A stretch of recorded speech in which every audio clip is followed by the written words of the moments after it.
They thought I'd crawl, beg, break. They thought wrong. I stood in the gilded hall, chandeliers spilling light over roses and champagne, the air heavy with money and pride. My father's voice still echoed in my head. If you don't kneel at your sister's wedding, your tuition ends here. You'll rot as nothing. I didn't argue then. I let him believe I was still the desperate daughter clinging to scraps. But that was years ago. He didn't know I'd already carved my way out of his shadow. Top of my class, 6 figures before I turned 25. A life they had no hand in building. Now I was back. And tonight wasn't their Golden Girls wedding. It was my stage.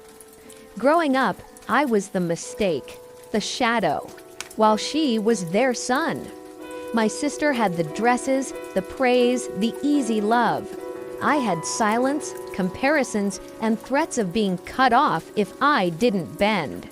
Once, I believed obedience was survival. I swallowed humiliation. I scrubbed my father's shoes. I carried my sister's shopping bags. When he told me to kneel for her engagement, I nearly broke my spine obeying. Nearly. The night he spat that threat about tuition was the night I left. No tears, no pleas, just a vow. Never again.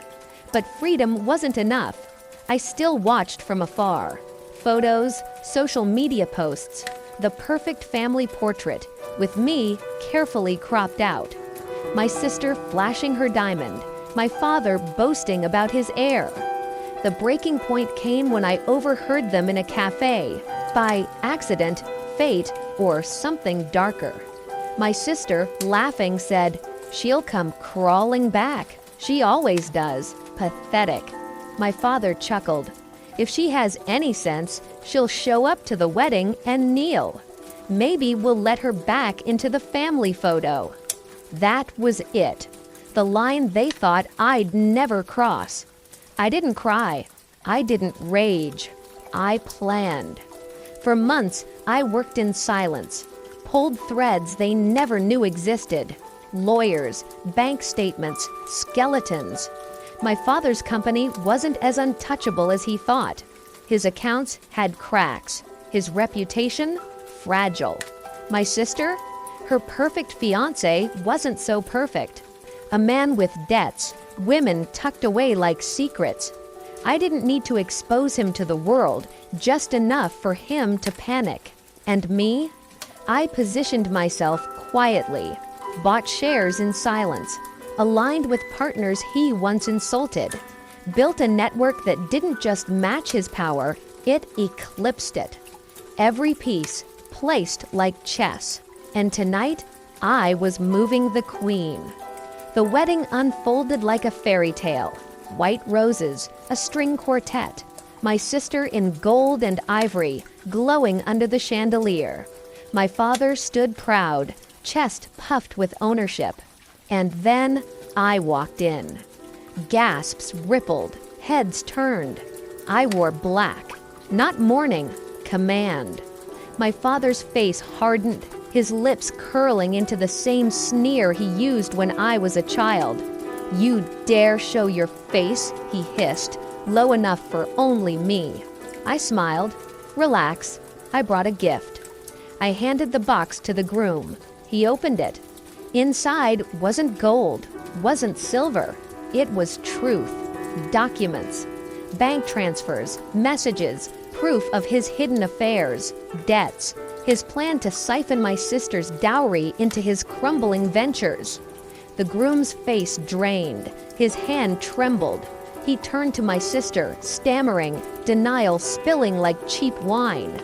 The hall murmured, then erupted. My father roared. My sister shrieked. Cameras caught every second. I didn't flinch. Security moved, but too late. My allies were already there. Partners, investors, journalists tipped off by anonymous sources. Screens lit up with the evidence I had prepared, projected larger than life across the hall. The golden wedding dissolved into chaos. My sister's crown slipped. Her fiancé stormed out, leaving her collapsed among roses now trampled. My father, red-faced, shouted threats, but the weight of his empire was already crumbling. His investors were in the room, his shame broadcast in real time. He looked at me, wild-eyed, desperate. "You, what have you done?" I stepped closer, calm as glass. "What you taught me, Father. You said survival meant kneeling. You were wrong. Survival meant standing." His hand twitched, as if he might strike me, but his power was gone. He knew it. Everyone knew it. I turned my back on him. For the first time, I didn't flinch. The wedding never reached the vows. By dawn, the story was everywhere.